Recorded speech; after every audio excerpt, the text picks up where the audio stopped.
All right, cool. All right, guys, welcome to the FinDepth. It's our first Google Hangout here in a little while since the draft, and we've kind of gone through the second and third phase of free agency, which really yielded nothing for the Dolphins, which is fine because it's not really a busy period anyway. You don't need to be adding a lot of veterans in that time, but kind of talk about the offseason in general, and then also OTAs, which we just wrapped up. Kind of an exciting time. Um, but we're joined by Oscar Hazel as usual, and then, of course, Dustin making his first appearance. If you want to Hello. say hi to everybody. Hey guys, how you doing? So this is one of the geniuses behind the website. So get used to his Uh, wonderful face, as he's done a fantastic job, too for kind, too sure. kind. Thank you. Nothing but praise here, except for Dolphins beat writers. They will get little to no praise from us today.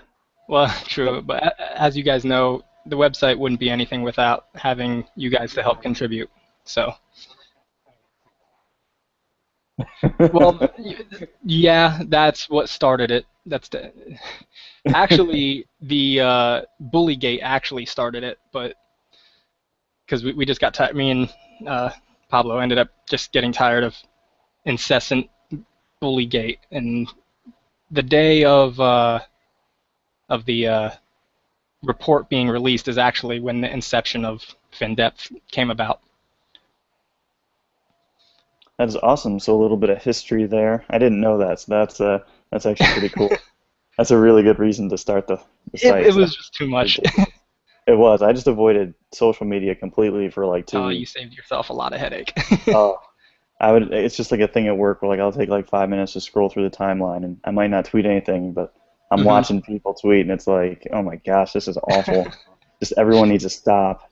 Yes, They're all talking absolutely. about ridiculous things. So, Like there were but people legitimately, as a segue into today, people were like literally jumping off bridges and whatnot. I think off because of the scrimmage. so why don't we actually get into that a little bit? Dustin, since you're not here, you might not be with us here the whole time. Right. We kind of wanted to talk about the off season in general.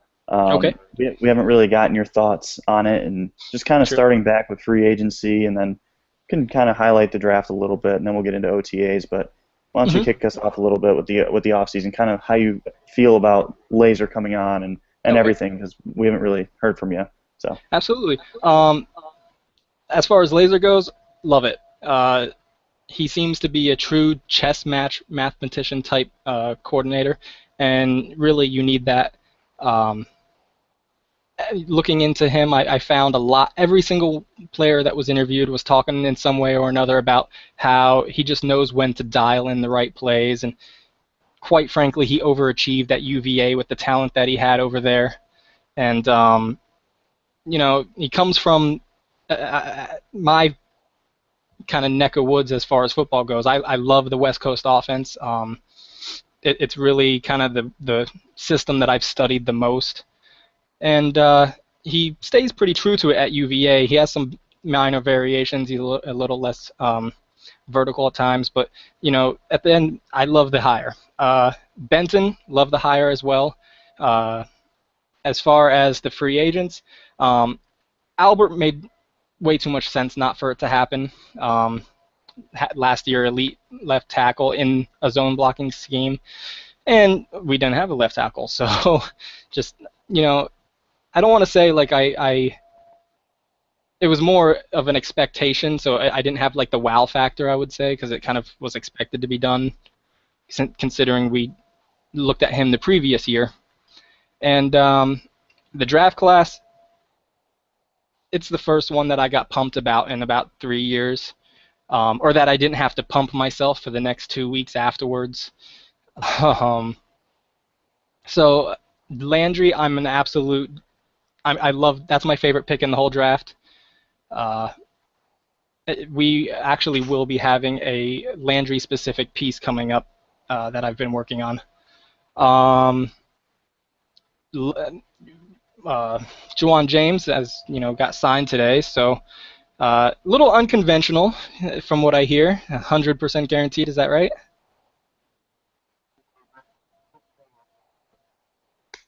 Oh, there is the option in there, but there's like no offset language or none of that.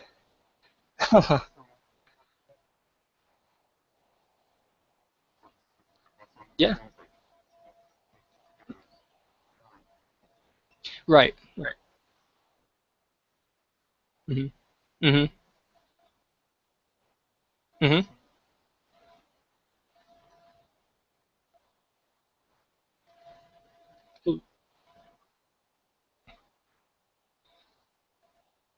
Right. Yeah. Right. No, the rookie pay scale as part of the new CBA really works. Tends to give mediocre quarterbacks a ton of money now, but uh, as far as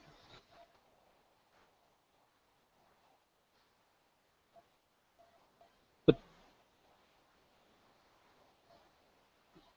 right, but this year there was a ton of it in the first round.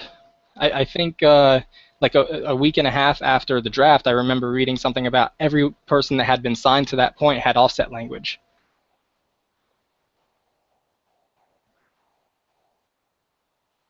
Hmm. In the past, that is true. That Tannehill was kind of like the exception, but now I think Don Aponte started something and is now stopping.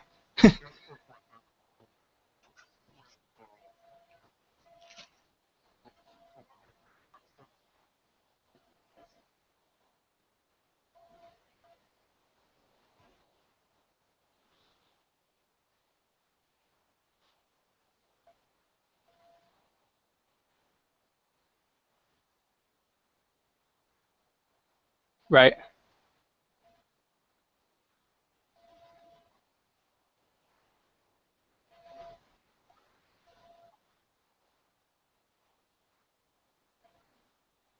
Hmm.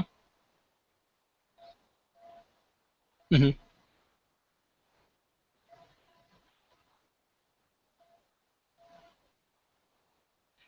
Right.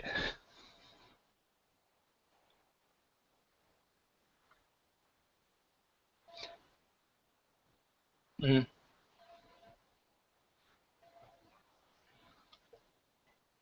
Hmm. Hmm. Hmm.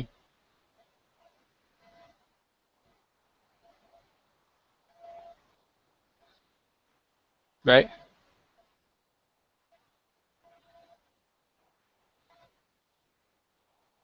Hmm. Hmm. Right. Right. Definitely.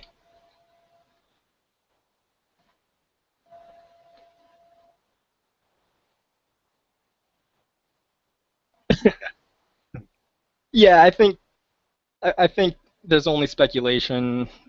Shoot, for all we know, Juwan James could have been playing hardball and would have been okay going back in the draft. I don't who you never know. Um, but it's a good theory.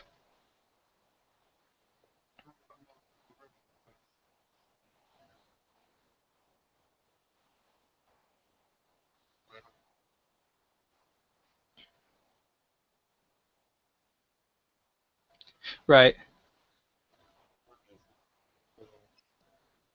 Hmm.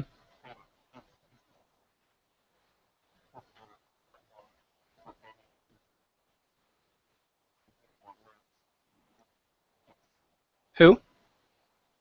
Oh, okay, yes.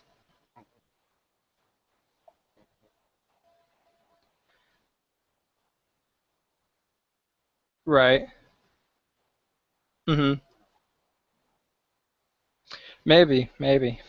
But if I'm not mistaken, in order for them to be part of training camp, they need to be signed. Everything up until this point has been okay, but I believe training camp it Right. starts them. Oh Yeah. wow. Oh, gee. Right, right. I am very jealous though of the Bears. I think the Bears had all their guys signed within like a week of the draft. It was really Man, that's quick. it was unheard of. I mean, it's Hmm. crazy. But yeah, it's really strange that I don't know what's holding up on the Turner deal, but you're right. Maybe hopefully they're just doing them all at once and just getting Hmm. it over with. I mean, for as little as these guys make, I mean, it didn't even bother me about the Juwan James thing. Like he had a Right. bonus of $4.5 million. 4-year Hmm. deal worth 8.4 million. I'm just looking it up now, trying to see if the players around him got like a similar deal. But I mean, yeah, Yeah, by slot or whatever. yeah,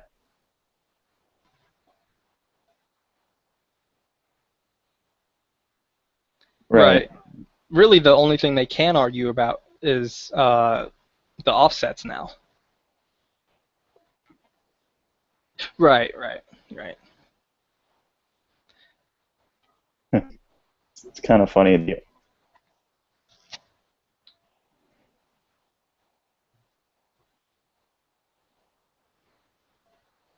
Hmm. Yeah, after the third year, you're like, all right, maybe.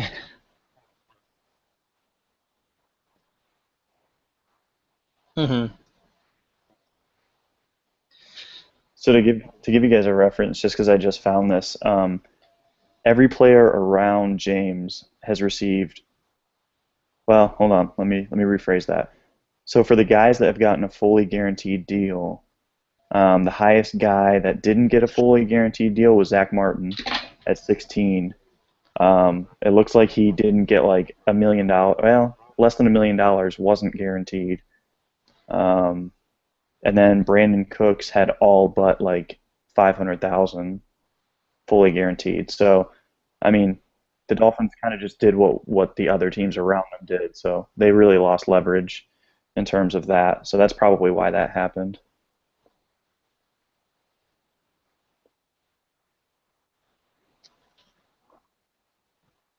Yeah, right. I'm trying to find who his agent is, but I can't find who it is. I'm wondering, like you said, I think that's a really good point. It probably is someone else's agent on the teams. Hmm. Um,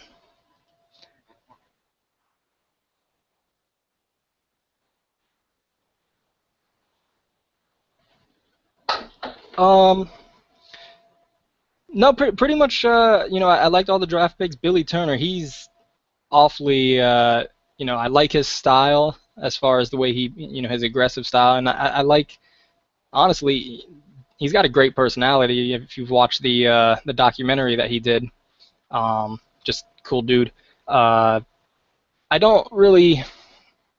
I'm still trying to figure out Walt Aikens necessarily in our scheme. But when you watch him on tape, he definitely has some explosive play capability. Little raw, but coach that out of him. Um, he makes plays, and uh, after reading up on your article about Aiken and Fide, I actually spent a little bit of time looking into Fide, and then when we drafted him, I was probably equally as excited about him when we drafted him as you, because I had never heard his name before that article, so I started looking into him, and like you've said before, he's around the ball, and that has continued, and it's just awesome.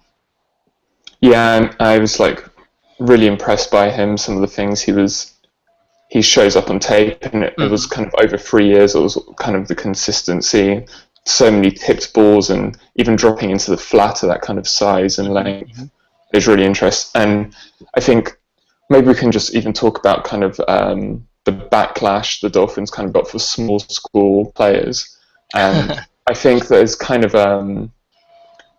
it's to some extent it's quite derogatory to think that a player should be based on what they were coming out of high school, because that's basically Right. what you're doing by saying by judging a player on their college is, Hmm. well, Hmm.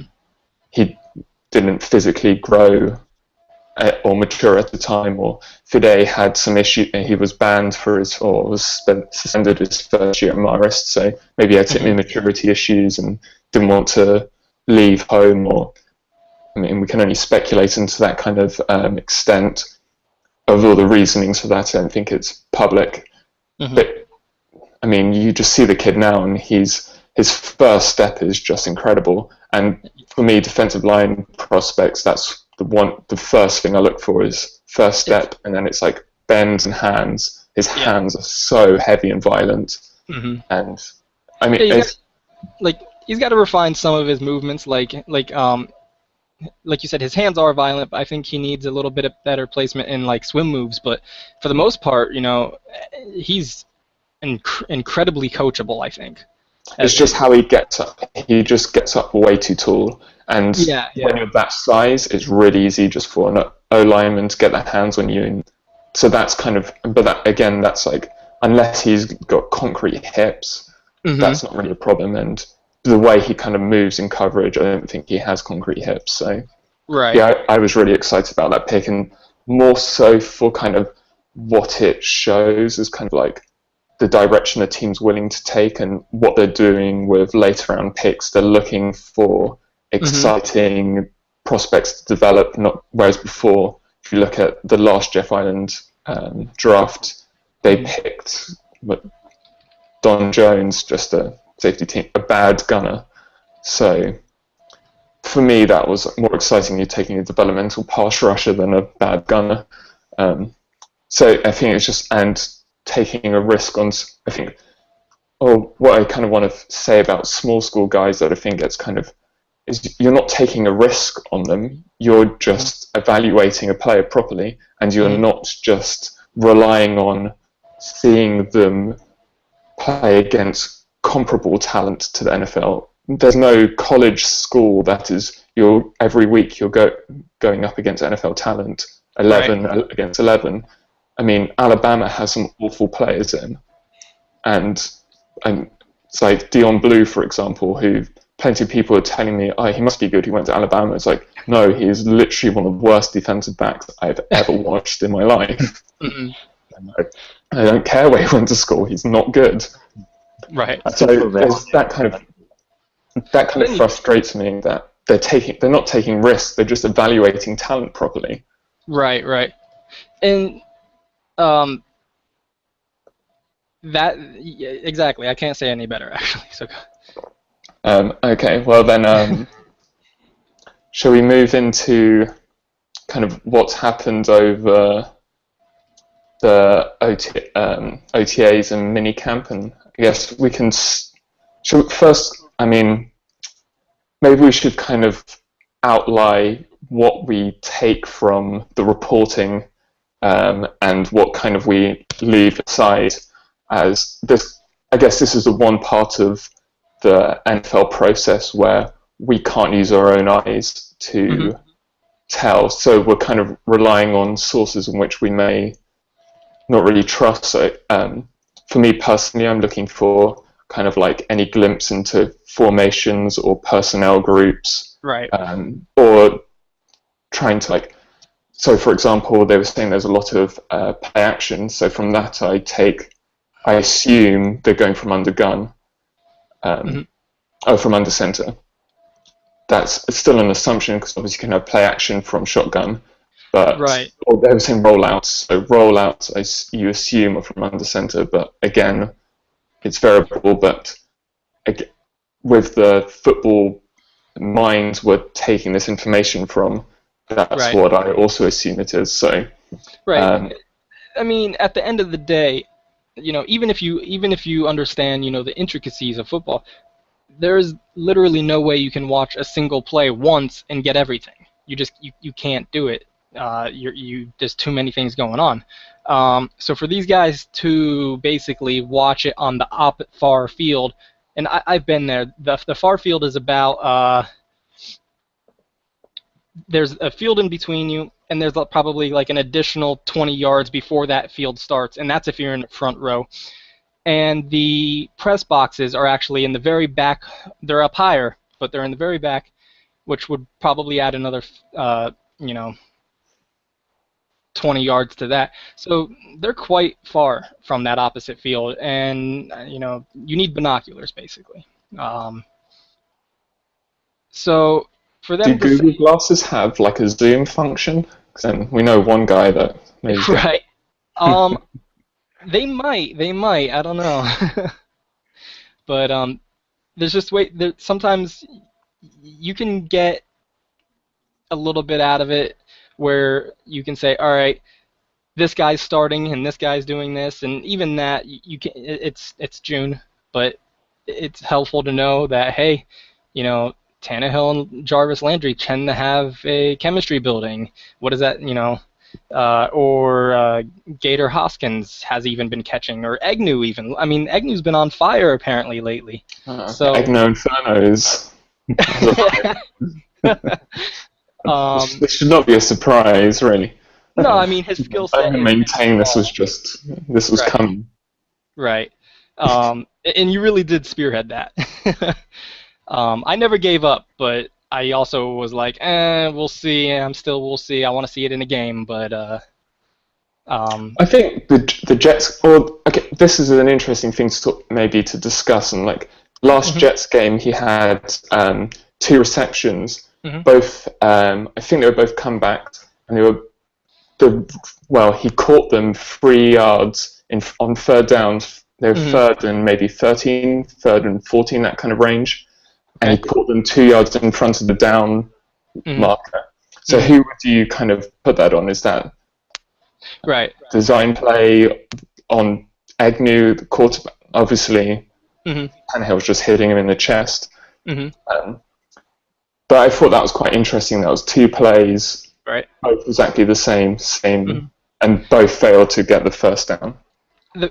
His rookie year, I noticed him on the field once, and Tannehill obviously Agnew was not his read, maybe his 4th read or something like that, but Agnew was on the left, split out way wide, past the hash or the numbers, and he's just running a 9 route, and this guy was open.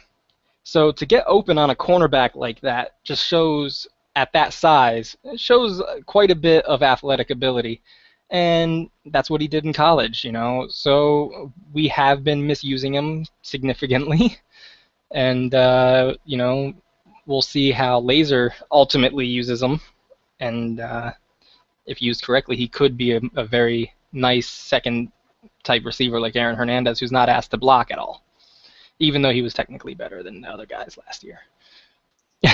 But hopefully he's not the best this year with Lynch, hopefully. Although Lynch is a spectacular blocker, but he I think he's technically he's better than Sims, but maybe doesn't have the same kind of strength at the point of attack. He does get tossed about a bit as well, though, so I think he'll be that kind of the whole tight end core. I think Gator probably makes the roster, or at least practice squad, and probably gets called up if a receiver goes down or even a back goes down as kind of like a hybrid player. And he's got Landry, and his hands are probably the best on the roster now. They're just he catches everything. I'm gonna step away for just a moment. I get it. Okay, no problem. All right, sorry. So I guess if we talk about, should we continue on the tight ends for a bit more? Or?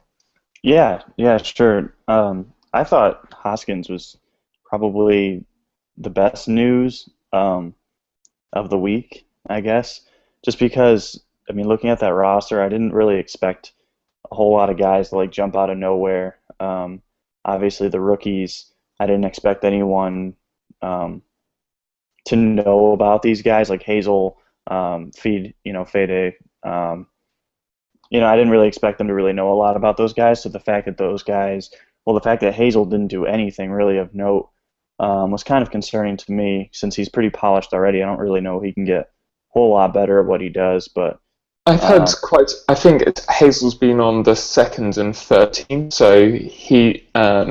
I've heard he's been getting separation a lot and making a lot of catches. It's just, I think there's not been a huge amount of people watching him. And so this is kind of like getting onto what it's all about, who's watching who, and they're obviously watching the storylines. We see more tweets about the non-existence of Moreno than we do about people actually playing. So that's kind of like one frustration. I think it's interesting, Damien Williams, the receiver, he seems to be getting a lot of snaps to the first team, whether that's just because he's a veteran pair of hands and he's been in there a bit longer than the rookies, and he's a workout guy. And with Gibson, Hartline, Binns all coming off injuries, So those could be factors, but I think it's interesting. He seems to be quite already high up on Tannehill's kind of pecking order of targets to go to. So that's quite interesting. And Gator being with the first team on the odd look, I think that's really interesting. I think he's basically, although that could be, I think we spoke about this when he was first picked up, he's a really good player to use as a Charles Clay replica. So that kind of makes sense, him getting first team reps, as you're basically replicating what Charles Clay gives you. Same kind of size, probably has better hands, but maybe not as evasive with the ball in his hands after the catch, not as physical. So I think that's interesting. He's getting first team reps, whether it's because he's just taking some from Clay to replicate Clay or not. We'll see whether I guess he makes the roster will be the kind of deciding factor. But yeah, I think that's really interesting with Gator. And then we haven't heard much about Sims at all. I think Philbin said an interesting thing about how when he was asked about the tight ends core, and he was asked about Sims blocking in particular, he said something along the lines as, can he go one-on-one with a defensive end and win? And he kind of didn't really answer his own question, which is because it's a no. But I thought that's... so I think it's more interesting, although this isn't going to be very sexy answer, it's more interesting the blocking tight end competition than really the receiving one. So I think we've got three interesting potential receivers in Clay, Agnew, and Gator. They all kind of offer, well, Clay and Gator offer similar things, as I said. Agnew's a bit more athletic, linear, down seam threat, I think, and he's got better body control and both a larger catcher radius. Whereas I think the inline blocking job is pretty much up for grabs. And it's interesting, there's two draft picks fighting for one, what I perceive as one role, but perhaps they want to go some heavy looks with two blocking tight ends. So I don't know if either of you want to kind of what you think about the blocking, and Philbin's comment as well, mixed in with that. Yeah, he definitely seemed very non-committal to Omar when he was asked that question about and normally he's isn't that kind of on it. Normally he kind of is set up for the questions that he doesn't want to answer. He has whereas he just was pretty blunt with that one. So I thought that was interesting. Right. It's just weird because I never thought that at this point this year I didn't think Deion Sims would be on the roster bubble, but unless if they go Green Bay, where Green Bay is fine with carrying 4 or more tight ends, including the practice squad. I mean, if Miami's okay with that, that's another story. But if they're not okay with that, I don't know how you're picking Sims over Hoskins right now, because with Clay in a contract year, he's an unproven guy. The way that Clay impacted this roster last year, I'm not sure you can afford to put Hoskins down on the practice squad, because I think someone else is going to snatch him up. He was too good of a player in college, too productive. Right. People are going to see. Putting Hoskins on there, like you said, and there's too much recent success for him. Whereas if you put Sims there, people might go back and look at his stuff from last year and be like, "Oof, he just got beat all the time." I mean, he had that one beautiful touchdown catch in Atlanta, which was really on a chip block and go, but. But if you're not making that catch, you shouldn't be playing football. If you can't just make a breadbasket catch, Right, but he did it with one hand, so it had a little bit of flair on it. But unfortunately, you don't get more points of flair. Oh, you got to give credit to flair. No, I'm kidding. With that, he blocked every bit as bad as Clay did, but Clay at least is a very proven pass catcher. And I really want Clay to step up in that regard, to be honest, because I believe in our system, Clay was a good pass blocker, not as important in our system as in other systems, because he's usually running routes. As opposed to run blocking, you really got to get it done on that outside zone, and if not, then you're going to have a linebacker or a defensive end coming in on you, and you're losing a yard or two. So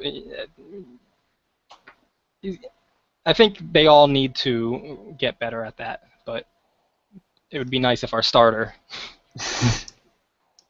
Well, maybe as we're talking about receivers, maybe we can talk about and kind of the run game. Maybe we can go on to. I think one aspect of Laser's game that's now being highlighted by through training camp is kind of the amount of receivers receiving they're going to get. So I think at UVA there was times where he had 2 running backs having about 50 receptions each year, and bear in mind that's 10 games or 11 games, so that's 5 or so touches in the air. Kevin Parks was the main recipient, who will be in the draft next year and probably get a draftable grade from me. So I think I personally believe that's Moreno's role, partly because Miller is not good at catching. Yeah, I've been hammering that home. I'm a huge Miami Hurricane fan. I've now watched 4 years of Miller, and some of that live, and I really do believe that there is a reason that UM never asked him to do it, and then he got to the NFL for us, and it's multifaceted. Part of it is his hands. They're kind of stonish. The other part of it is depth recognition, and that can be taught. But considering he didn't do it in high school, didn't do it in college really. So I mean, I think in college he caught like an average of 5 passes a year or something crazy like that. I think he had 20 odd last year, didn't he? And then. But you could tell there was a couple of wheel routes where he was wide open, and Tannehill just didn't threw like inside to Clay. I think on a in route was one time where it would have been a touchdown. So I think if you're not having those reps, it doesn't matter if you're open and Tannehill's not going to throw it to you. There has to be kind of that kind of trust that you're going to catch it. Exactly. I think there's been people surprised that Daniel Thomas has got first team reps, and I think it will be predominantly because of his catching ability, so they want to replicate that catching, receiving back out of the backfield more so than he's a better runner than Miller. Right. I've actually got a where is it? A video that I'm going to share regarding the Miller thing. I'm going to share my screen here. How do I do that again? Here we go. All right. All right.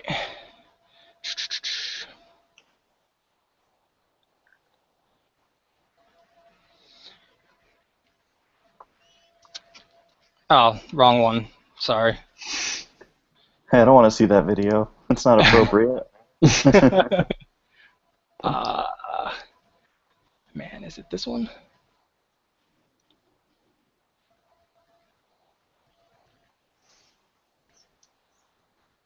No. All right, never mind.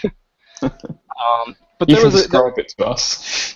Right. There was a play where Tannehill goes through his first 2 progressions, then turns over to Miller doing a wheel route towards the left, and he throws it.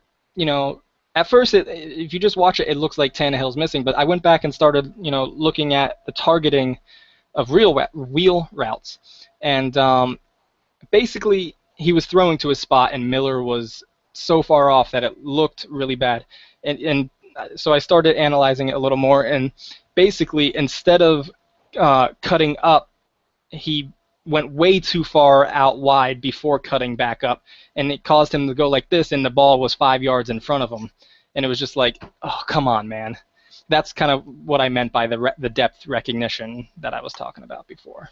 And he was, I think one of the reasons he dropped in the draft was kind of his mental aptitude to pick up kind of playbooks. So I remember him scoring pretty low in the Wonderlic, and he struggled on whiteboards at the combine. So that could be obviously having to learn a receiving part of the game as well as a blocking scheme and the reads within that.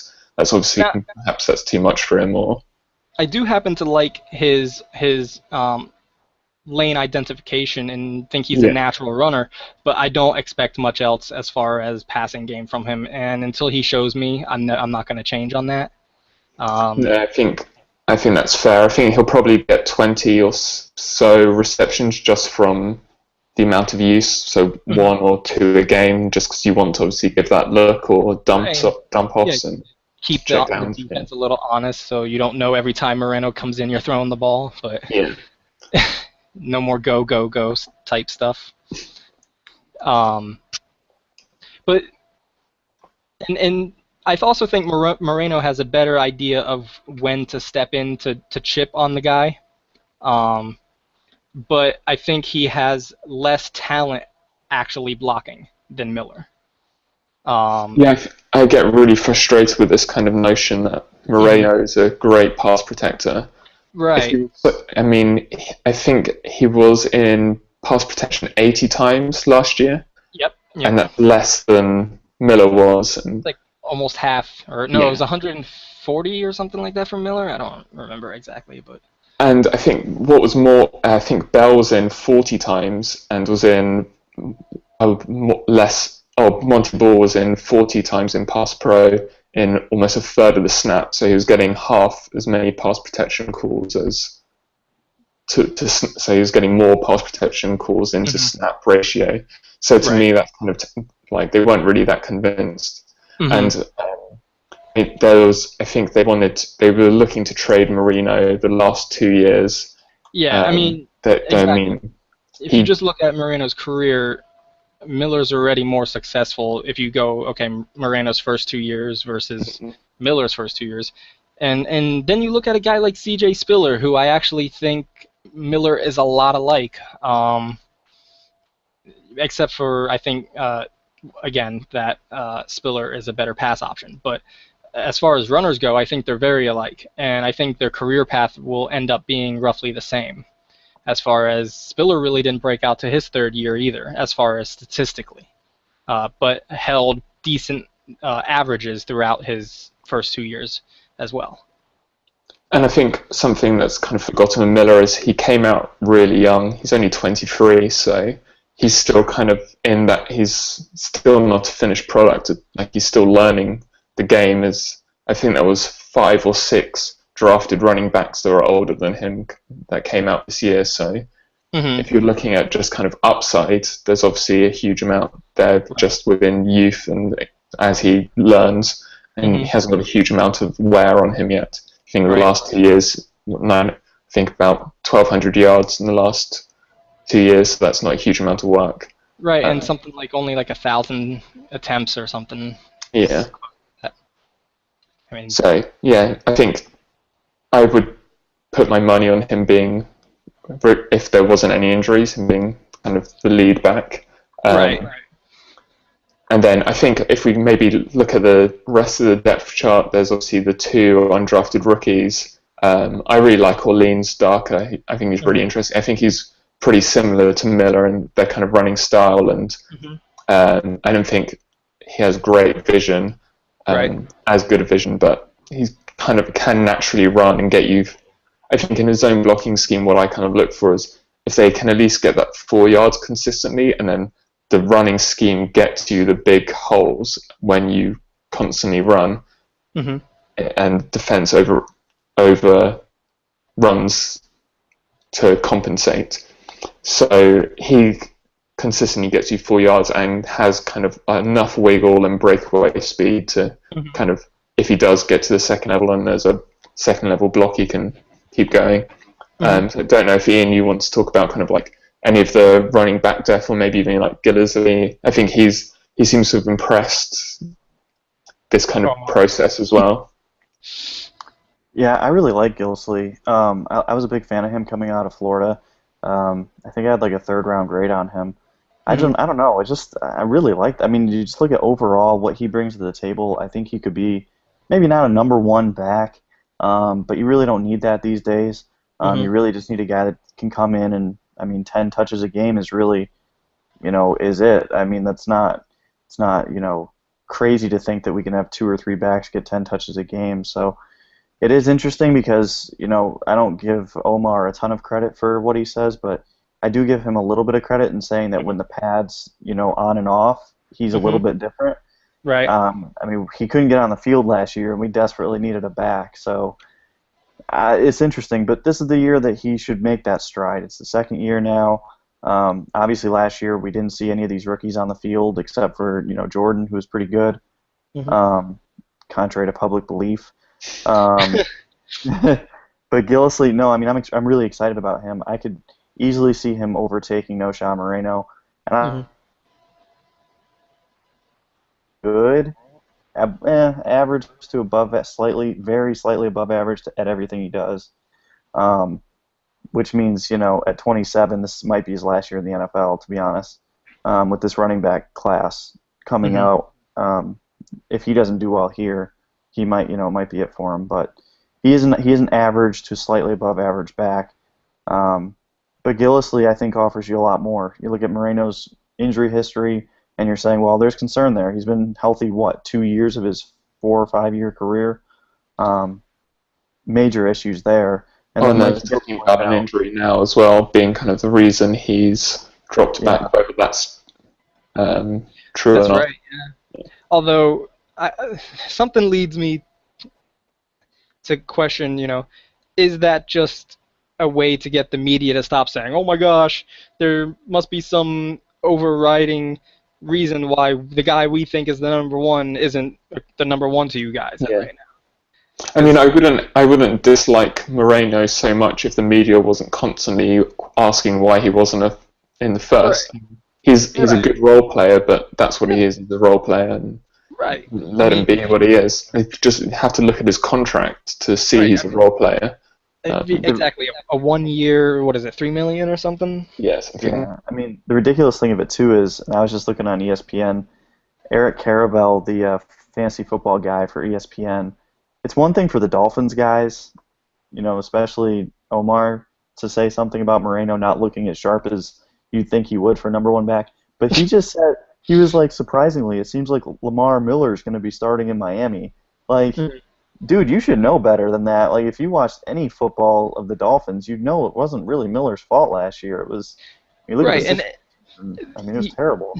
the thing I love about, or love hate about sports analysis is, you know, if someone predetermines that they're not a great fan of someone, they will remember in their brain those 10 plays where Miller, didn't pick the exact right hole or had a bit of a hesitation or whatever, could have made a missed tackle.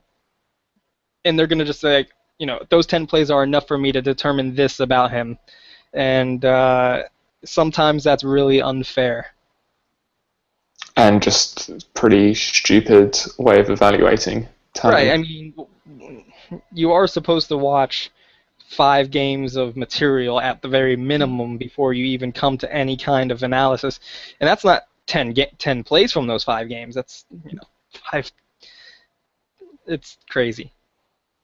And I think one thing I've kind of, or it seems that Thigpen's been moved to primarily been working with the receivers, although there were reports, I think, yesterday of him catching a swing pass. I'd assume that's from the backfield, so perhaps they're still giving him looks from the backfield, but they're confident with him as kind of that fourth running back that if they need to hand off to him, I think they only did once last year, so it's not something they really want to do, but they can do. Um, but I can imagine him being useful as that kind of like move, Mhm. that flex kind of back, move into the slot and can run routes pretty well. Mhm. So I don't know if either of you have kind of any thoughts on that role for Thigpen in kind of quite a congested slot receiver core. For real. I mean, I really wouldn't. I cautiously say this, but I do say it. Just looking at our wide receiver core, at a specific type of receiver, we are incredibly deep. And fortunately, that type of receiver is what benefits us. And I have a bit of a crazy notion that I think our offense would have worked smoother last year if it would have been Hartline, Gibson, and Matthews as the starters, and you sprinkle in Wallace. But that's just me. I have issues with Wallace's route depths and things like that, and the consistency and whatever. But nonetheless, we are very, very deep at the position, and now you go and add Thigpen, who the fondest memory I have of him running out of the slot was that touchdown, or was it a touchdown? The play where he broke a tackle, and then it was at least a long play towards the right, a quick little dump off. I think it was a touchdown, but I can't remember exactly. Just too much football going on. But Too long ago. He's obviously a pretty decent route runner because we've used him sparingly, but we've used him a few times in that role in 2012 and 2013, and he gets it done when he's in there.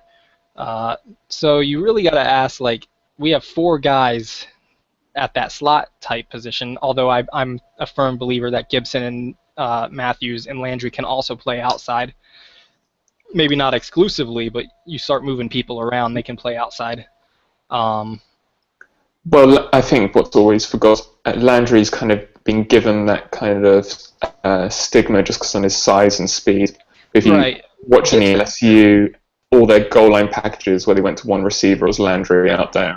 Right, and Gibson suffers from the same thing, regardless of the fact that he only spent 18% of his time in St. Louis in the slot. Yeah. But he basically learned a new position last year playing the slot. I mean.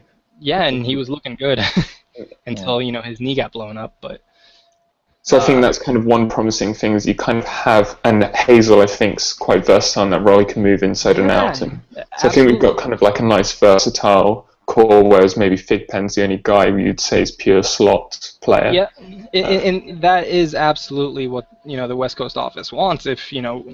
If we are continuing to run a West Coast offense, and it seems so, you want guys who are versatile. In Philly, when Andy Reid was there, they ran the West Coast, and even Jackson. When I was charting for PFF for a while, they had me chart a Philly game. I got so frustrated at how much I had to pay attention to where the receivers were because Jackson was here. Now he's in a slot. Now he's, him and Avant are both in the slot, and they moved around a lot, and so it'll be interesting. Maybe we can get into some like beat bashing now, because that's kind of like this whole isn't it revolutionary? They're moving around receivers. Yeah, they're saying that we're bringing a Chip Kelly offense at the same time, whereas they had Riley Cooper and Deshaun Jackson cemented to each side as we did. Right, that is absolutely something that changed from Andy Reid to Chip Kelly, because under Chip Kelly they moved around tons. Under Andy Reid, they moved around more than we did, but not much.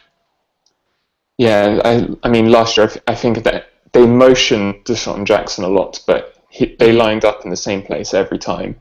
And then the constant ignoring of it's a huddled offense, which is obviously, I think there's been, the offense is going to be huddled, so there'll be a huddle. Oh, yeah. Quite like a old-fashioned thing. It's quite rare now in the NFL.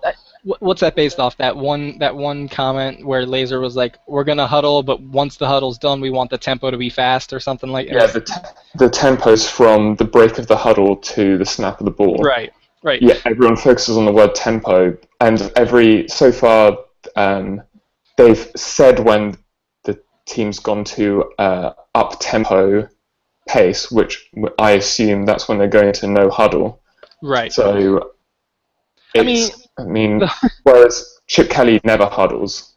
I've Right. charted like 5 games, not a single huddle. I So remember maybe halfway through the season or whatever, um, everybody was talking about, oh my goodness, the sheer speed of this offense. It's crazy, it's crazy. So somebody took the time and charted out, all right, average number of offensive snaps, players would take and all that. And it only came out to like 1 to 5 extra snaps in Chip Kelly's, like, for an entire game. Like, so for the most part, that tempo that everybody was talking about at the point was a little inconsequential, not on the defense because it keeps them off beat, but they do this in a way in which they have more tempo at the beginning of the game and try and right, get an advantage that way, and then obviously when they have a lead, right, they want to get up to the line quickly, so they keep the defense in right, the same formation, and then they slow it down. Similar way in which hmm Peyton Manning will do. He'll get right, to the line quickly.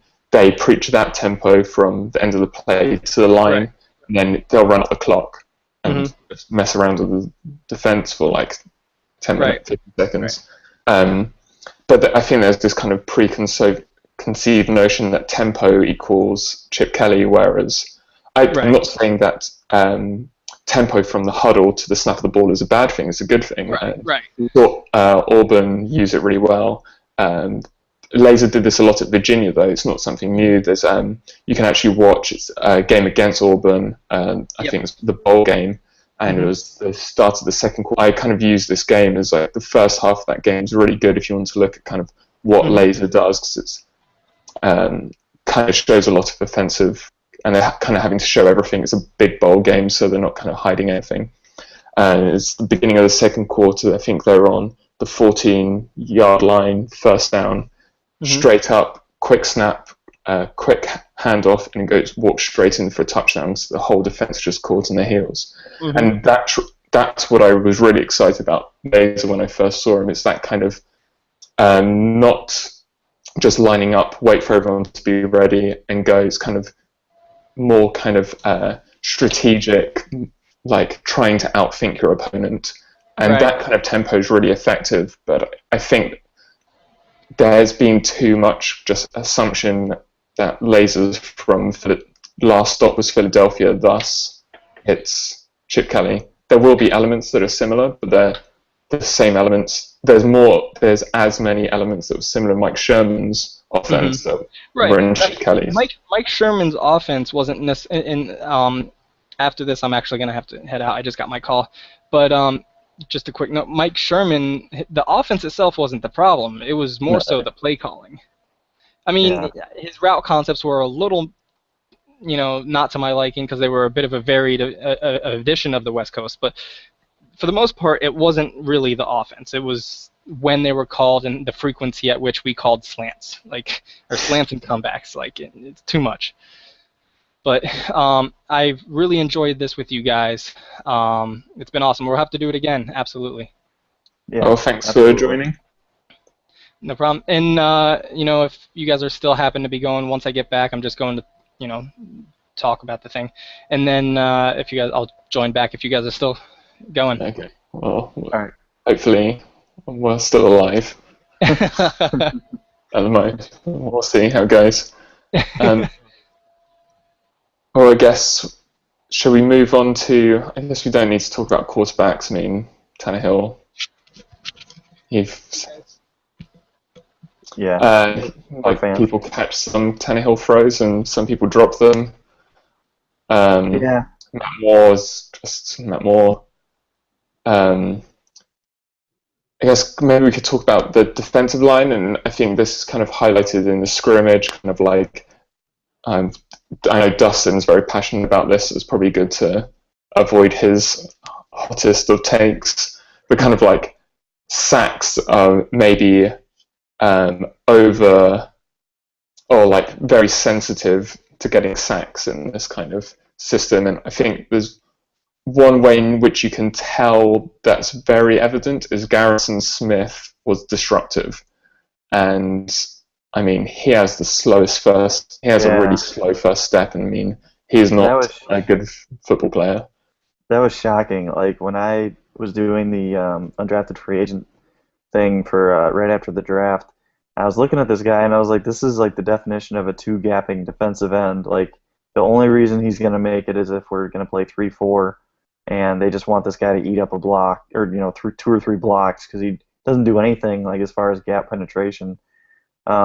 Yeah, to see that he was doing well, I was like, what the hell's going on? Like this is more of an indictment, I think, on the situation than it is the player or even Yes, who he was facing. Like, that's why I kind of brought it up as kind of like if he's getting sacks, it must be really easy to get sacks. So maybe temper your expectations on OV doing incredible and lessen your worries about the O line being utter garbage. It's probably somewhere in the middle. yeah, it's So still so early too. I mean, yeah, and that defensive line, and to be fair, I mean that's a loaded defensive line. I mean, if everyone's healthy, who do you double team? You can't even really double team Wake at this point because, if Shelby's in the game, Shelby's a respectable contributor. Deion Jordan, if he bulked up 15 pounds or whatever it was, he's going to be a monster. We know about Vernon. We know about the defensive tackles. So the way they've built the defensive line. I give them a lot of credit. That they should produce. I mean, there might not be a 10 sack guy, which some people are going to start calling for a Cameron Wake trade, which is stupid.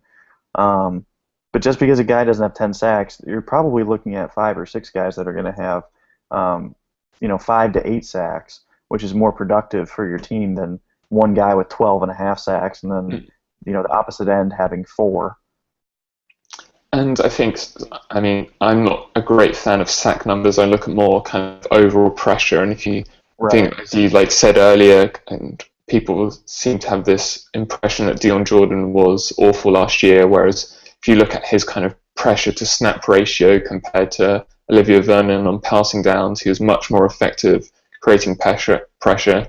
I believe on at least 2 of Olivia Vernon's sacks came when he was slid inside and nickel down, and it was Jordan creating the pressure, and then OV came from inside and got the sack, or one time he got on top of the quarterback before Jordan did. So, I Right. mean, sack numbers are who gets there first and not necessarily who made the play.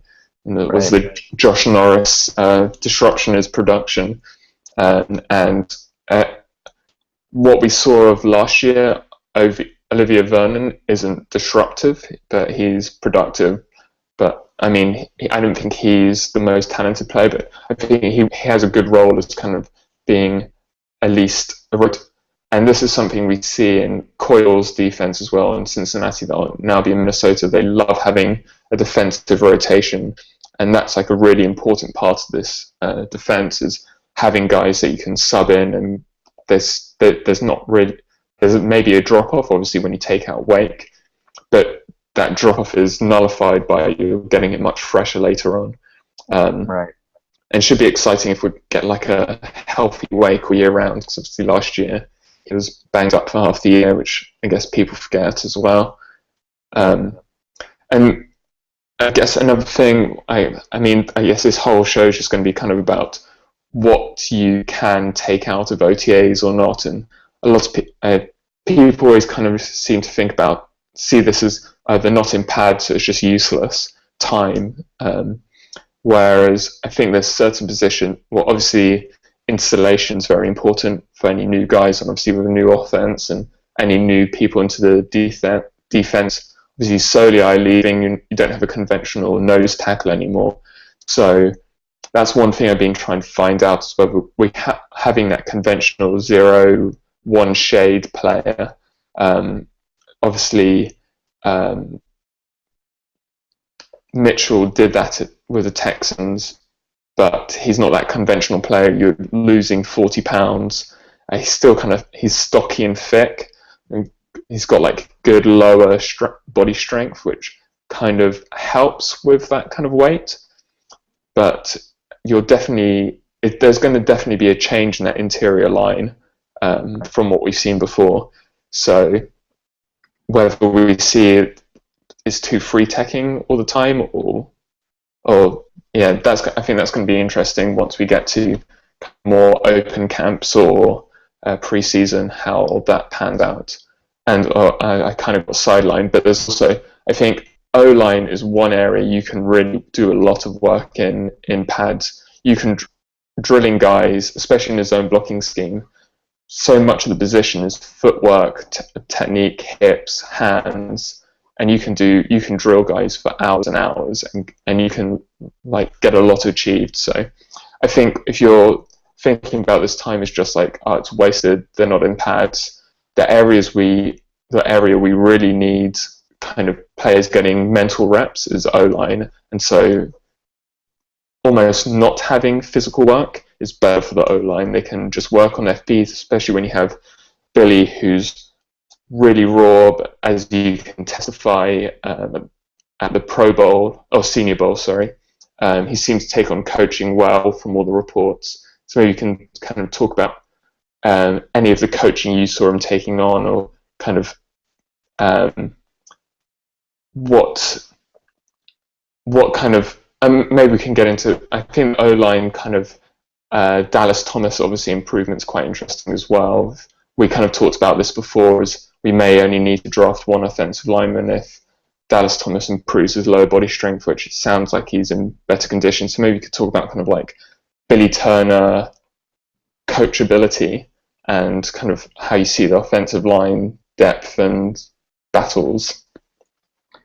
Yeah, so I mean, Turner early in the week, like that Monday and Tuesday of positional battles, they would line up, the defensive lineman against the offensive lineman just on one-on-ones, and consistently Monday and Tuesday especially, he just looked terrible when he lined up at tackle, and even when they would do like group positions, he and Muhort would look terrible just because the way he used his hands and his leverage was just way off. I mean, he looked like just a huge guy, a huge athlete, just basically standing there letting a dude push him back. By Wednesday, though, you could tell. I mean, the coaching staff was, they work with everybody. They want to find the guys who are able to, come into a program and contribute early. And by Wednesday, I mean, he wasn't like a lockdown player. The only lockdown player there was really Zach Martin.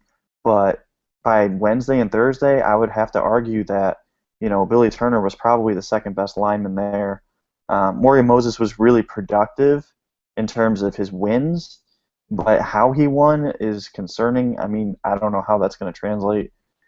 I liked him coming out. I gave him a good grade, but he just wins, and I don't know. It's weird to say that for a lineman, that he just wins without being a really good athlete. It's a little strange. So, but looking at Turner, though, you can tell he's a great athlete.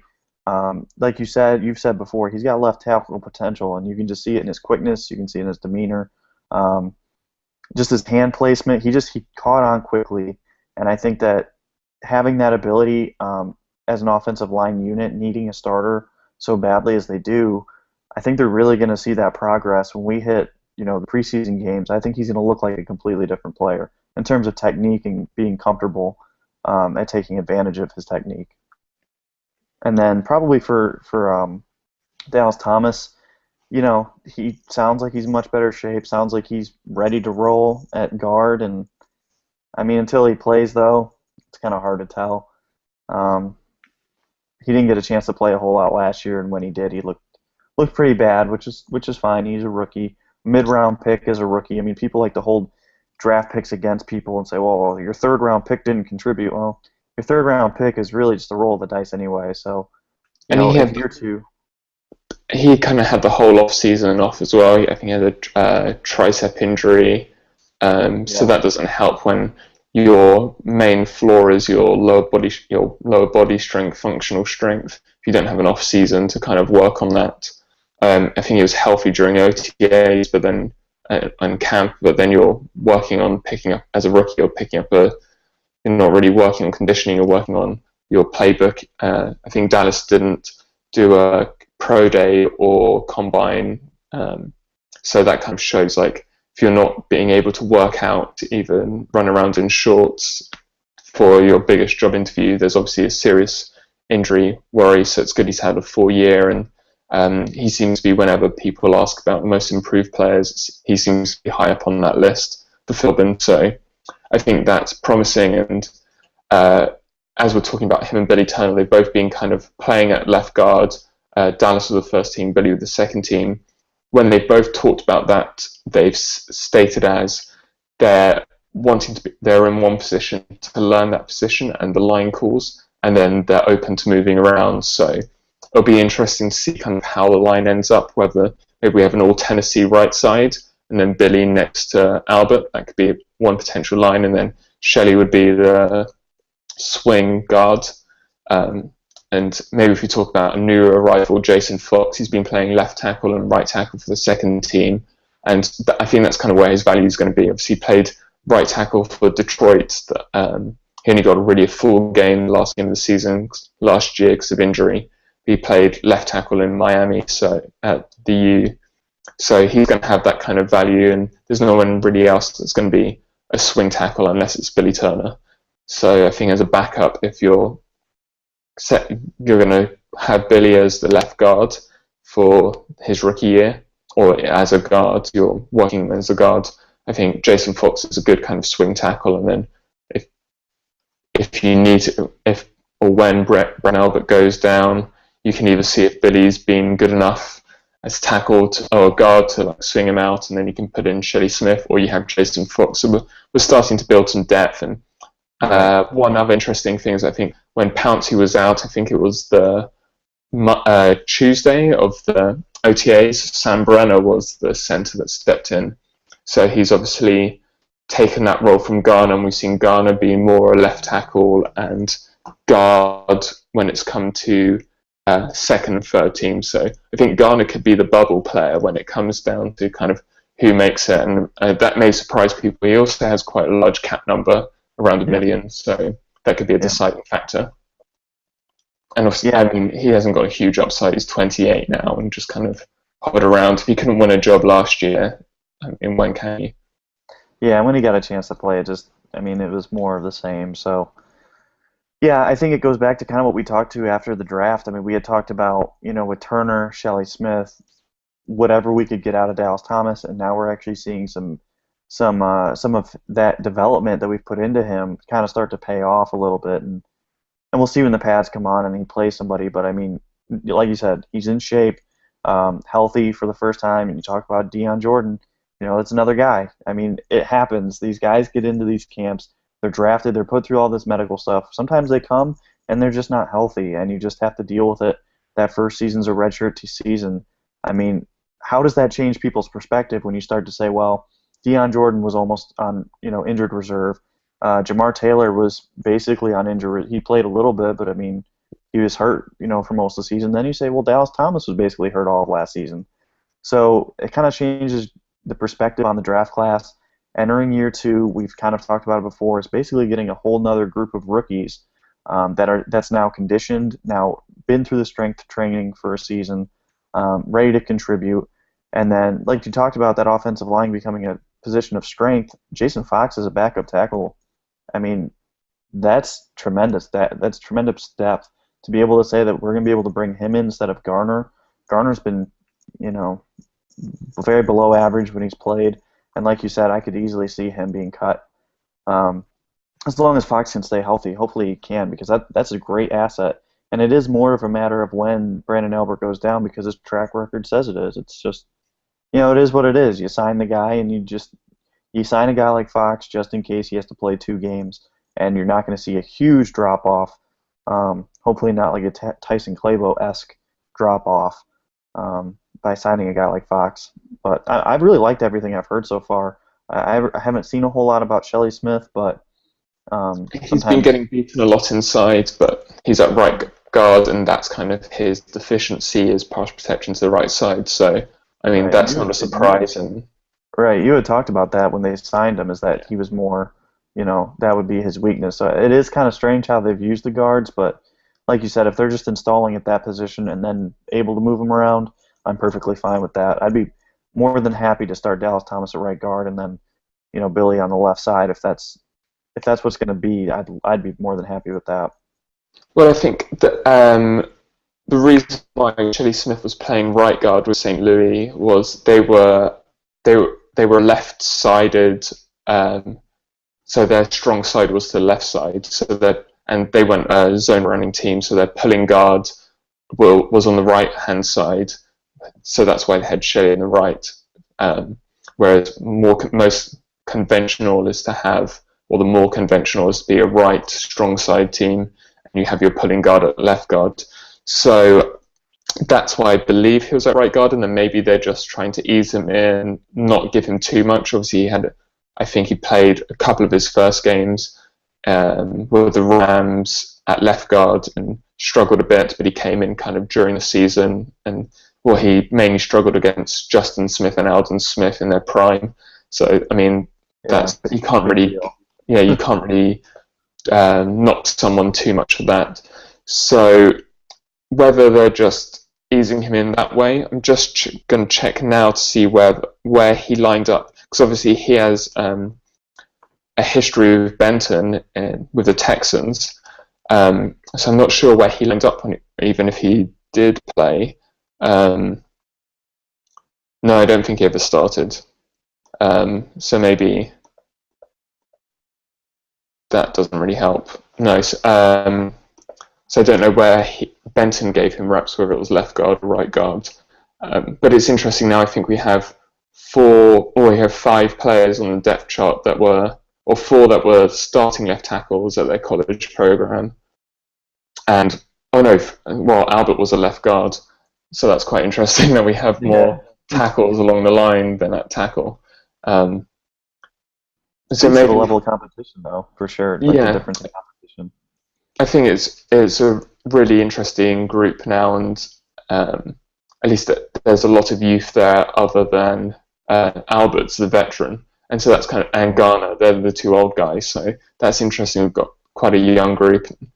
As we continue on the second year players, we could talk about the cornerback group, and Jamar Taylor and Will Davis have been getting reps for the first. With Finnegan, was kind of the boundary corner, it sounded, at the beginning of OTAs, and as it came to the end, he was sitting out and playing nickel more. That's kind of the role I see him playing, as the nickel corner, and Jamar Taylor being the second boundary corner. That's not to say that when we're talking about nickel, I like to always stress that is the base defense. It's going to be 60-65% of the defense will have three cornerbacks on 5 defensive backs. So that's not saying that that's more of a role than solely I had last year. So it's not to say that money was wasted on Finnegan. So maybe if you want to kind of, I think it's really interesting it's good to hear that Jamar Taylor's been getting snaps, and every time it seems he's been getting beaten, it's been a really either great throw and catch combination. It's not him kind of making any mistakes. That's kind of promising, in with the pinch of salt we can take from it being kind of a snap second look and no replays or anything. Yeah, I mean, I thought it was kind of inevitable that would happen with Taylor going to the outside and Finnegan moving inside. That's where Finnegan had all of his success earlier in his career, was being a shutdown nickel cornerback before it was really super popular as it is now. So it's good. I mean, like you said, everything that we've seen is people are claiming that Taylor was in great position to make the play, or at least defense the pass, which is the most you can do sometimes. I mean, when you're facing guys like AJ Green, I mean, there's just nothing you can do. I mean, if the dude drops in a pass that's perfect right in the breadbasket and he makes a catch, you live with it, and you just you move on to the next play. So if Jamar is really, saw that with Jamar when he did play against the Saints, and he was caught on by Jimmy Graham, but there's literally no defensive back in the league can defend that. You can't defend a jump ball, like a ball thrown above you higher than you are and just high enough for Jimmy Graham to catch it. That's a pretty hard assignment for a rookie corner coming off in, like almost being IR'd. So I think the flashes we've seen of him in game tape, he's pretty impressive. Just from I've watched obviously every snap of that quite a few times, and he's still looked pretty sharp then. So I'm interested to see what he looks like when he's healthy in an NFL field and coached up by Coyle. I think my only real concern from that group is Will Davis. Will Davis has been getting slaughtered. I mean, that was after really bad rookie season too. The thing with Will Davis is, for me, he was always going to be a slot corner. Yeah. And as soon as you turn his back, he can't find the ball, and he doesn't Yeah. really have the speed to recover. I really like him when in red zone situations. I really like him when basically he's in balls in front of him, everything's in front of him. He's really Yeah. aggressive and athletic going forward. It's just as soon as his hips are flipped, it's game over. You've lost. Um, so that's what I mean. Unless something changes significantly, that's always going to be an issue for me. Um, I think he has been playing in the nickel a bit more. I think he made one stop, but he did have quite a big camp last year, and that didn't really help him. So maybe it's good he's going through a rough patch, and then he'll maybe work a bit more. And I think Akins has been struggling somewhat as well. I think he made one play, but he's been mainly on people saying he's been bad, which isn't a surprise. He's kind of got sloppy footwork, and everything Right. you both said, he's going to be a gunner first, and he has corner upside that's 2-3 years down the road as a fourth rounder should be. Right. Exactly. I mean, you take the best athlete available in the fourth round, and that just happened to be him. Even with like a scheme fit, he wasn't really a perfect scheme fit, but again, you're taking the physical talent, banking on the fact that you can mold him into a player that you can use down the road. I mean, And they've invested heavily the last couple of years. It's not like they needed to draft a number one corner in the fourth round, especially. So he has day one special teams gunner. He'll probably be the yeah, best gunner on the team. So yeah, and there was some move today adding Kevin Fogg, his Liberty teammate, who is kind of an undersized, really stiff-hipped corner. He probably offers most in the return game. He's got some wheels to him. And so maybe that could be, as we were talking about Thigpen earlier, as a slot receiver.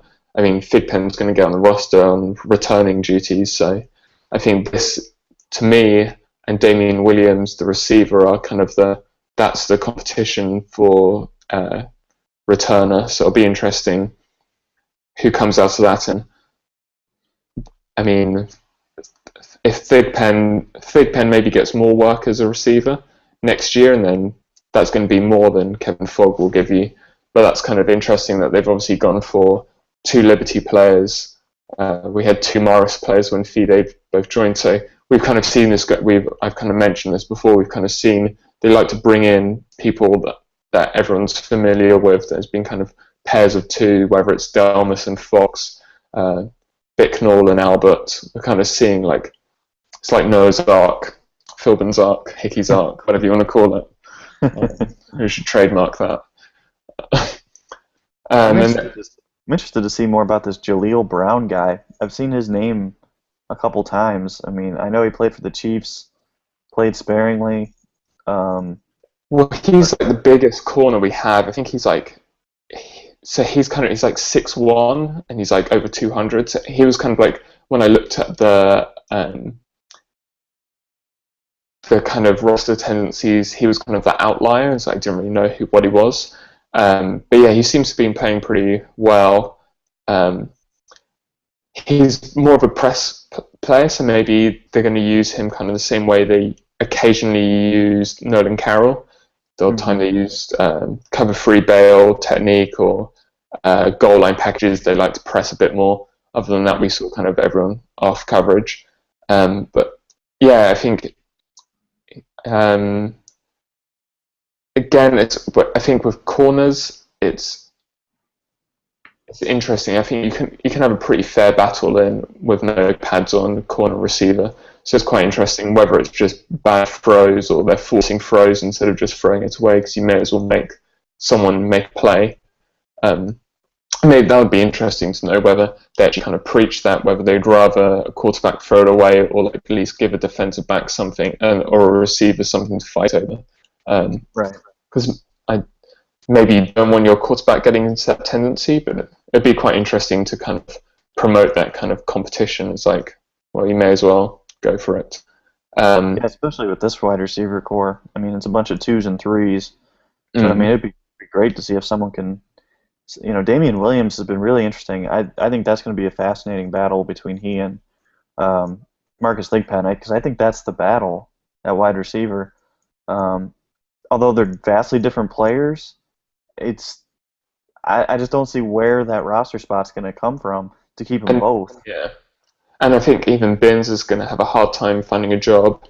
Yeah, I think it was interesting that Rashard Matthews Philbin was actually talking him up today, so that's maybe promising for him because he's been kind of seemed to be in the doghouse. So he was named as like one of the more improved players this off season. So that's promising for him. So it's getting pretty congested there. 'Cause I think we both think Landry and Hazel should make the roster. yeah, So there's 6, 7 guys that could have legitimate snaps, and then if you're looking at how many running backs you have, how many yep, tight ends. yep, So maybe we see kind of last year we saw quite a lot of defensive backs on the roster. Maybe this year we see a lot of receivers as they kind of look to find what they like through the season.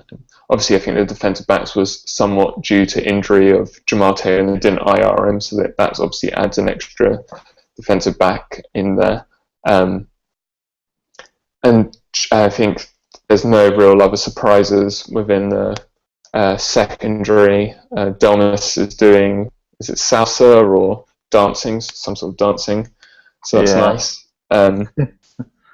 I think, and it seems Rashard Jones they've actually been praising a lot. So coaches have anyway. I think that's always a position where beat writers don't really know what they're looking at. yeah, I mean, this is kind of somewhat of an issue of people ball watch, so they're seeing interceptions, catches, drops. So that's kind of right. all we're going off is that, and then the odd other nugget of information of who's in what team.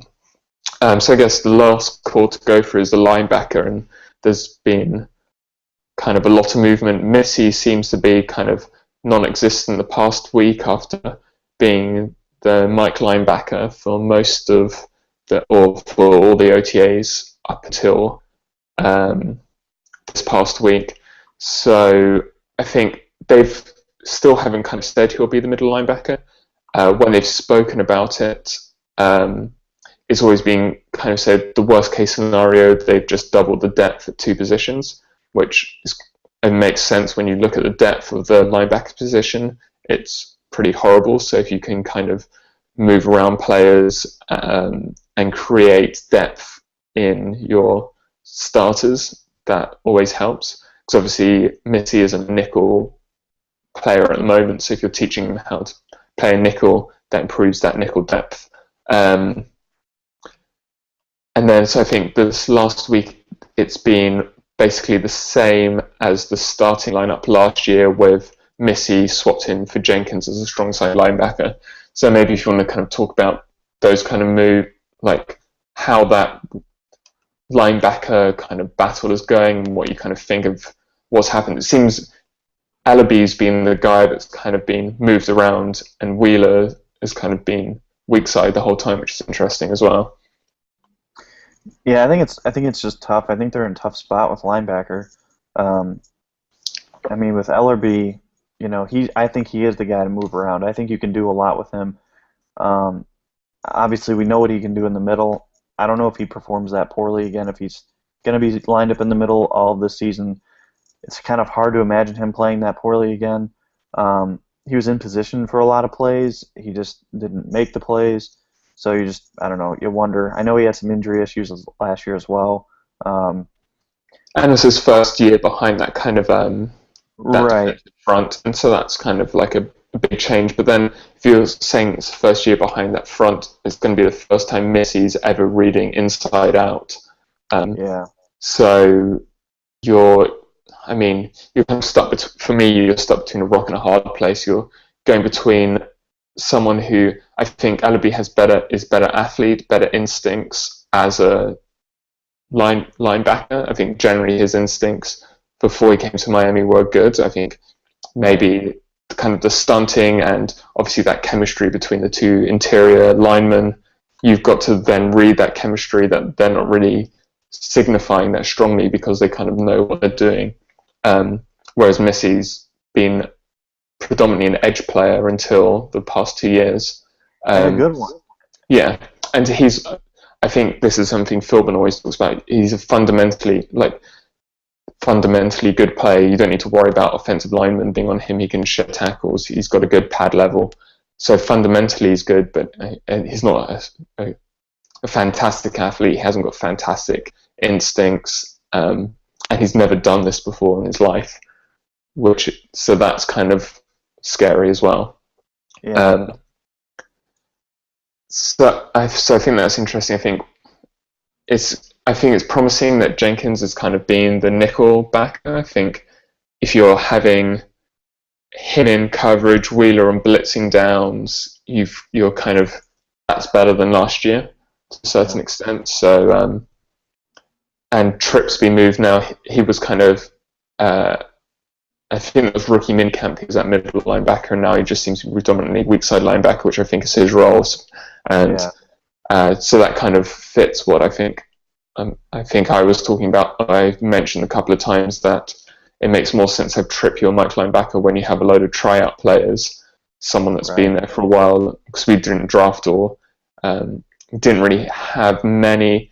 Most of the linebackers we brought in as undrafted free agents were edge players as well. So he's going to be, having played 3 or 4 times at middle linebacker, that's a bit more experienced than someone who's played 3-4 outside linebacker or D end to play middle linebacker at that time. So I think that's kind of everything.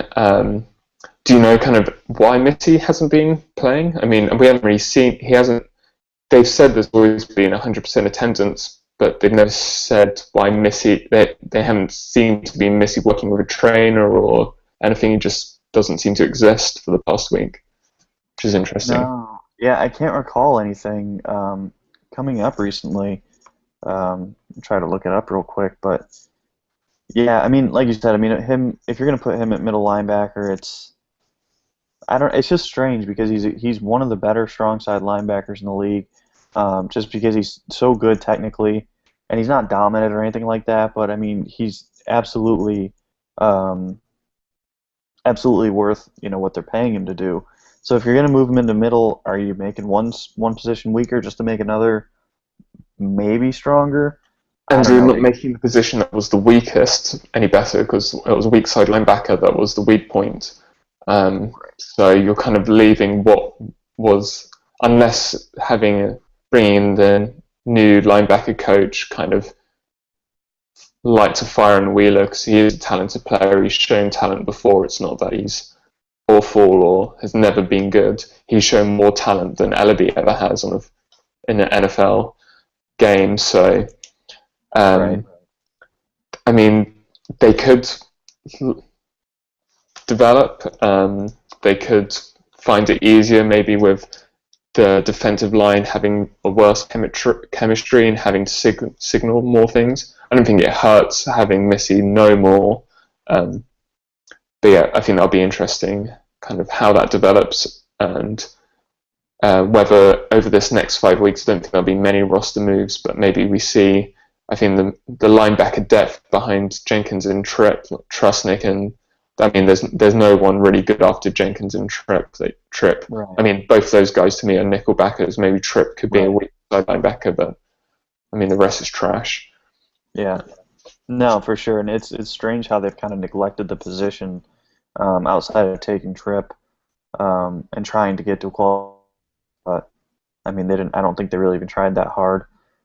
Just kind of going over Missy again. It looks like James Walker said that he's sitting out today's scrimmage, and then Adam Beasley said yesterday that he was a day off for him. So nothing official, but I'm wondering if there's like a strain or something small keeping him out. But yeah, I think it's gonna be a rough season for the Dolphins linebackers again. Probably not, maybe not as bad as last year, just depending on how they line them up. But like you said, I like that they're using Jenkins. I like him as a weak side guy. I like him as, maybe as like a nickel back guy. Tripp, obviously, we've talked about him at length before. He's really good for that nickel role. Just, let him use his athleticism and He'll be fine. Just don't put him in the middle, please. Um, I believe in LRB. He was a good player for Baltimore. Period. I think he came to Miami, and like you said, I think I've seen people say before, when you're a linebacker and you're dealing with the new front, it can be difficult. I mean, Ray Lewis has talked about it in the past too. He's clamored for different players in front of him because it's how he needs to operate, and I think LRB is going to be the same. So we'll see how this defensive line works out for him, and kind of how they use them. I'm really excited to see how that dynamic works out throughout the preseason. Yeah, and it's not like Abby was coming into a position where he had two kind of veterans either side of him that had been in that system and could kind of tell him what's going on or help him through it. He had to be one of the leaders in that group without kind of knowing what's going on. So I think it's not out of this world to kind of expect or look for growth out of it, even if that core and they look the same on the field. I think that's not totally outlandish to think they could be slightly better. And it's not like they lost us many games. I think if you have a great defensive front and a good secondary, you can. I mean, every football team's going to have a weakness. It's just a shame if your weakness has a lot of money invested in it. I mean, the New York Giants have never had a great linebacker core. They live off edge rushers, and we've got pretty good edge rushers, so I think you can get away with to a certain extent. And if teams want to run on you the whole time, let them, and then, I mean, you're not going to. I mean, Seahawks can win running, but they've got an amazing defense to back it up. Not many teams can win running in this league, so if you're going to be weak anywhere, I don't mind being weak at linebacker in a 4-3 anyway. So is there any other kind of off-season or the past couple of weeks that you've been annoyed by or interested by or anything that's caught your eye? I think we've done a good job kind of wrapping it up. I think people just need to relax about incompletions, interceptions, all that stuff. It does not matter. It doesn't matter at all. It's normally the defense is ahead of the offense, especially when you're installing a new offense this time of the year. They should be intercepting Tannehill. They should be intercepting Matt Moore. Matt Moore, as far as he goes, he's always going to be hot and cold. He played one game last year and he was freaking terrible. So I don't know if people are clamoring for him to start or have a legit chance to start. He shouldn't. He's a decent backup, and that's all he is. Tannehill throwing picks. I highly recommend that Tannehill piece by Kian as well on Bleacher Report.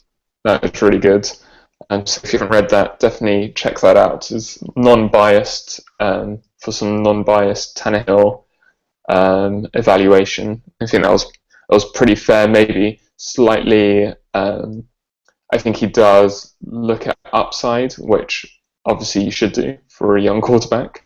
But yeah, I think if you're thinking Matt Moore should start, you should think about maybe having a brain transplant or watching a different type of football. And by the way, real quick, how happy are you that Johnny Manziel is not a Dolphins quarterback? I don't know. Like that money phone thing is just like unbelievable. Yeah, I don't understand what he's doing. Oh well. I think if you're the Browns right now, the only thing I think is that this guy definitely pulled it over on us. The whole process, he sits there and he's like, "Oh, I'm not this guy. I'm not this guy." And I mean, I admit it. When he's on that swan, that is hilarious. Most of the stuff he's done up to this point has actually been really funny. But when he's making a video, it's like, dude, you cannot make a video of that. What quarterback is successful in doing stuff like that? There's none. So quarterbacks that are doing that stuff, that list is even smaller. So I guess we can go over like some other general NFL news. I guess it's sad the Jonathan Franklin news. Sounds like he's going to retire with neck injuries, another Packer neck injury. But I think at least he's kind of I know he has like aspirations in LA politics, so at least that's interesting. And then one of my favorites, Garrett Scott, he got as soon as he was signed by the Seahawks, he got waived, injured, IR waived. I think he still wants to come back, try and come back. He has I think it's a heart condition, so it may be hard for him to get cleared. And I don't think there's been. I mean, Finley's still out there, Keller's still out there. Will Yeatman got picked up by the Texans, so that's. Oh, did he? I didn't see that. So the Dolphins still Clabo, McKinney, and Incog. Are still out there. So no surprise. Last year's bookends are still on the free agency, whereas John Jerry is eating his way out of his workout bonus, probably, as we speak. Wouldn't doubt it. 360 pounds or something. That's all people really need to know about last year. I mean, if you want to know last season's recap, is look at all the starters that aren't back from that offensive line. That's the reason why that team did not make the playoffs. Yeah. One tackle was traded for a 7th round pick. The other 2 are rotting. Oh, and Martin's been basically horrible for San Fran, so I wouldn't doubt if he got cut. And it's not like every team is set at tackle, like Carolina. I mean, Chandler Jones or something. Who are they starting? Chandler someone? Chandler Jones. They gave a bunch of money to Byron Bell. That's going to be their bookends, it sounds like. Sorry, Cam. We'll see you top 10 next year. Be taking Brandon Scherf so that they can run the ball with Cam Newton some more. I guess so. I think that's like the everything pretty much, and there won't be much to talk about for another 5 weeks unless there are any kind of trade or cuts or anything. So I think everyone goes on holiday. I think we'll have the odd piece come up on the site coming up till training camp. I think Dustin hinted at one. I'll have something on the O-line. I don't know if you're going to have more stuff on Bleacher Report than you will on FinDepth, I assume. So is there anything you want to pitch or promote that you're doing right now? Or just released two articles in the last 24 hours. The one was assistant coaches that could be will be up for head coach jobs next year. I included Laser in that argument. He was towards the bottom of the list, just more of an introduction. For example, if the Dolphins do really well this year and Tannehill explodes, which is very possible, I think he will be a candidate for some jobs.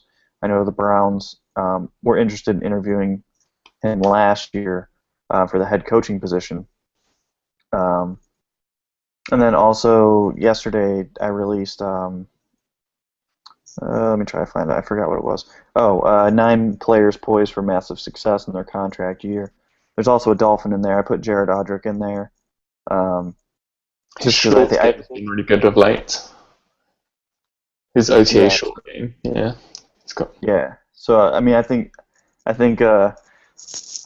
don't know. I think the Dolphins are going to have a lot of good performers this year. So definitely check those out. As far as what's happening next, I probably won't have anything out for another week or so.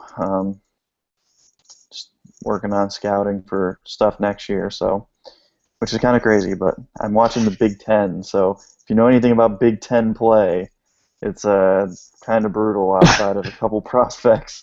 So I've got 3 guys at the first round grade. And living in the trenches. 4, yeah. Yeah, it's mostly in the trenches, so... Yeah, Brandon Scherf, Carl Davis, Michael Bennett, and then I like Bennett and Scherf. They're really good. I think they'll probably be first rounders. Yeah, it's not the most, not sex. It's not any sexy Pac-12. I know. I get one good safety because we're only looking at seniors so far, and that is Curtis Drummond out of Michigan State. I'm actually a huge fan of his. So other than that, that's what I'm working on right now, and kind of that slow part of summer. I guess we'll end it there. Thanks for watching, and we'll try and do this some point during training camp, or one during training camp and then in pre-season games or something, and we'll see how it goes from there. Well, thanks for joining us, and thanks Dustin for joining us earlier. See you later.